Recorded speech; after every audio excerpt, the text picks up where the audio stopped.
Hello, welcome back to Planet 40k. We're grinding our way through our countdown to Christmas and we're now on the 13th of December, so we're flying through these daily videos right up until the 25th of December, Christmas Day. So the concept is very simple. What would you pick? We're going to be pitting a unit from the Necron Codex up against a unit from the Space Marine Codex, something that's very similar in stature, and we're going to be going through a few topics, and each topic will give a point to one of these units, and then overall there'll be a winner at the end of the video. So it's not meant for any competitive value, it's just a little bit of fun for the Christmas period. So what would you pick? And you're either on Team Necrons or Team Space Marines. So far it's still such a tight game, it's 6 apiece, so let's see which of these units can pull away from the other. So we've got the Lychguard today against the Assault Terminators. So both very tanky units within their factions. Now as for the points, previously I was trying to make the points quite fair, but for this video I'm just going to take it back to basics. I'm just going to put 5 models in each unit and just tell you how much it costs in terms of points. So it's 140 points for a unit of 5 Lychguard and 165 points for a unit of 5 Assault Terminators. So of course there's a 25 point difference there when you're taking the Assault Terminators, which really we probably should have penalised at the end of the video, but we haven't done that so far, so we're not going to start doing that midway into the month. But as you can see, each model is 5 points more expensive than a Lychguard model before any upgrades are taken. So let's get on with the stat line. Now when we're talking about the stats, we're not talking about any of the abilities, any of the weapons, it's just purely the stats alone. So just bear that in mind as we're talking about the stats here. So they've both got the same movement, same weapon skill, same ballistic skill. Now the strength and toughness of the Lychguard is slightly better at strength and toughness 5 versus strength and toughness 4. They've got 1 less wound, but they've got an additional attack. Now again, you could talk about Shock Assault for example, that's an ability though. We'll talk about that in the abilities topic later in this video. So finally the Terminators do have a better armor save of course of a 2+. Again, you could start talking about the shields, but that's for a later part. But on stats alone, I think this is actually equal. Having the additional wound and the better armor save, for me kind of matches up with the strength and toughness value of a 5 for the Lychguard. So I'm going to give both units the point here.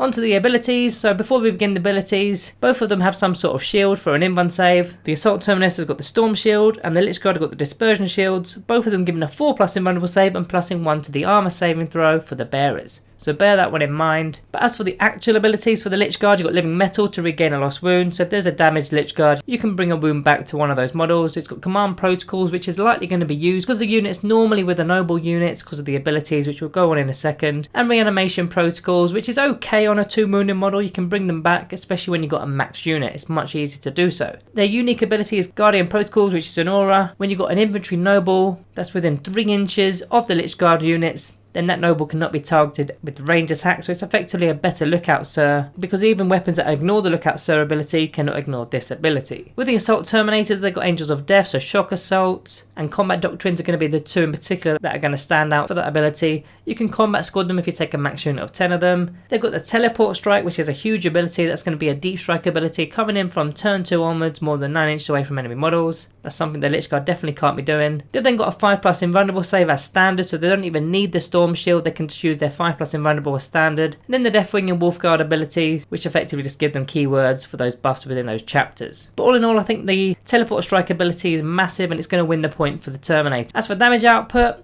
the Lychguard have got the option of 2 melee weapons here, which is either the Hyperphase Sword or the War Scythe. So the Hyperphase Sword is strength 6, -3 AP and 1 damage, and the War Scythe's strength 7, -4 AP and 2 damage. So both of them are pretty decent in strength and AP, and you get an extra bit of damage with a War Scythe. So it's not really an anti-light infantry weapon here. They're either an elite infantry killer or potentially something that you can throw at a vehicle model. Arguably the Hyperphase Sword, as it will wound toughness 3 models on 2s. Whereas the Assault Terminators, they've got the Lightning Claws, so they're only strength user, which is strength 4, -2 AP, 1 damage, but you're going to get an additional attack with the models and you get to reroll the wound rolls, or you can take the anti-tank, which is the Thunder Hammer, which is strength times 2, making it strength 8, -2 AP and a flat 3 damage, although it will be at a -1 to hit. Going back to the Lychguard, you can further boost them with the Disruption Fields. You're going to be adding 1 to the strength characteristics with that stratagem. Now the reason I put this here, I'm trying to match up the War Scythe to a strength 8 kind of weapon, like the Thunder Hammer for example, so this is a method of doing so, but that Thunder Hammer is still damage 3 as opposed to damage 2, so I'm going to be giving the Assault Terminators this one,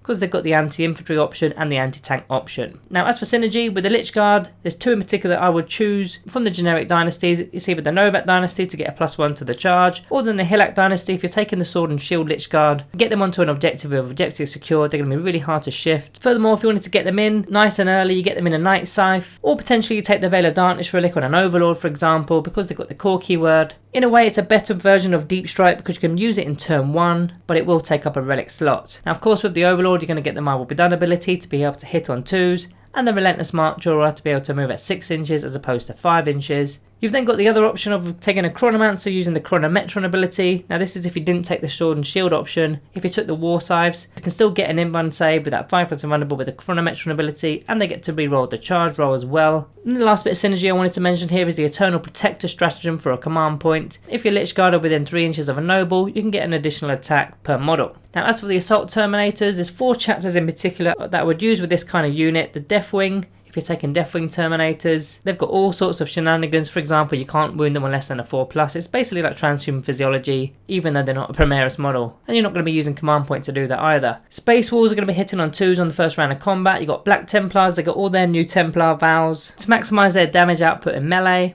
And then of course Blood Angels as well for the +1 to the wounds, +1 to the charge and advance rolls. So even those Lightning Claws are going to be doing a lot of damage with that +1 to wound roll. With their stratagems, you've got a few of the first for a command point. You can get a +1 to your hit roll in the fight phase. And then when you bring in other units such as Captain in Terminator armor with his Rites of Battle aura, you're going to get to reroll hit rolls over 1. You can use the Terminator Chaplains. Now the litany I like to use is the Exaltation of Rage to get a +1 to your wound roll in melee. And then finally got the Librarian in Terminator armor with the Veil of Time psychic ability, so you can reroll your advance and charge rolls, and furthermore you'll be fighting first in the fight phase. There's always lots of synergy because they've got the core keyword. The Space Marines are one of the best factions in terms of synergy with core units, so I'm giving that point to the Assault Terminators. Now as for Resiliency, I've split this one again. Yes, the Terminators have got an additional wound, but that toughness 5 on the Lychguard is going to be massive. They can both take the options of the shield, so they can have a 2+ armor save with that 4+ invulnerable save, and the Lychguard of course have also got the reanimation protocols on top of that. But what ties it back up for the Terminators is damage 2 weapons and damage D3 weapons are not as effective against Terminator models, as it's going to take 2 dice to take a single Terminator out. So I think this one's a tie. I'm going to give both of them the points. So overall this is how I've scored it. I've scored it in favour of the Assault Terminators, 5 points to 2.